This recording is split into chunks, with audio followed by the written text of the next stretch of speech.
So ayan, natapos tayo magkabit ng MDL ni sir. So ang ginawa nating function is ito. Ito yung kanyang pinaka switch. So dito sa baba yung kanyang low. Ayan yung low, pakita natin. So white, din sa taas yung high. White, yellow. Okay.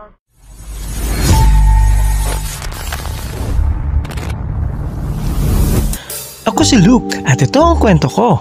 Nandito ako ngayon sa isang shop dito sa Antipolo para magpakabit ng ating mini driving light. Panoorin mo ito hanggang dulo at saksihan ang magpapaliwanag ng aking buhay. Tara, at panoorin natin ito ng sabay-sabay.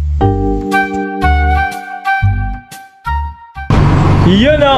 Yeah ba? So mga kuys, nandito tayo ngayon sa Antipolo. Bandang ICCT lang to. Dito nga pala papagawa kami lahat ng mga tropa ng MDL. So magpapakabit na tayo na mini driving light natin. And this is Boss J. Yan, si Kuya J. Yeah ba? Yan isa sa mga mahawak dito sa amin ng mga mini driving light.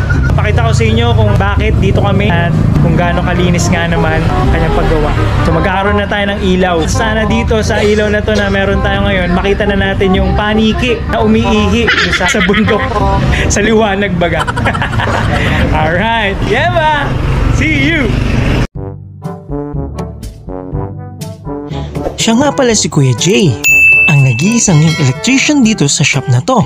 At siya lang din ang nag-aayos ng aming mga electrical wirings at mga ilaw dito sa tropang Antips. Dahil saksi kami sa napakahusay at napakalinis at napakadetalye niya sa paggawa ng mga wirings nito. At kitang-kita nyo naman kung paano siya gumawa at gaano siya kalinis sa pagdating sa wirings. Lalo na to, meron siyang ginagamit na insulator para iwas sa kain ng daga ang mga wirings natin at ganoon din sa basa at init. Dito gumagamit siya ng original na electrical tape upang sa ganun ay matibay ang pagkakadikit. Ibang klase talaga dito, hindi just. At ayun na nga, malapit na matapos ang pag-install ng ating mini driving light.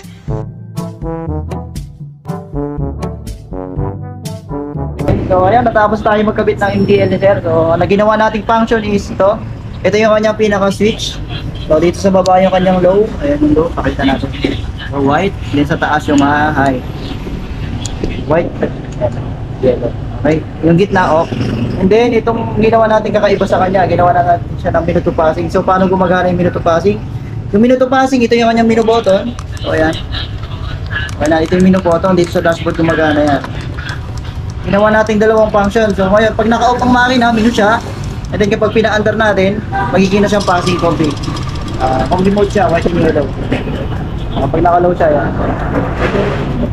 Para agad na kasi pag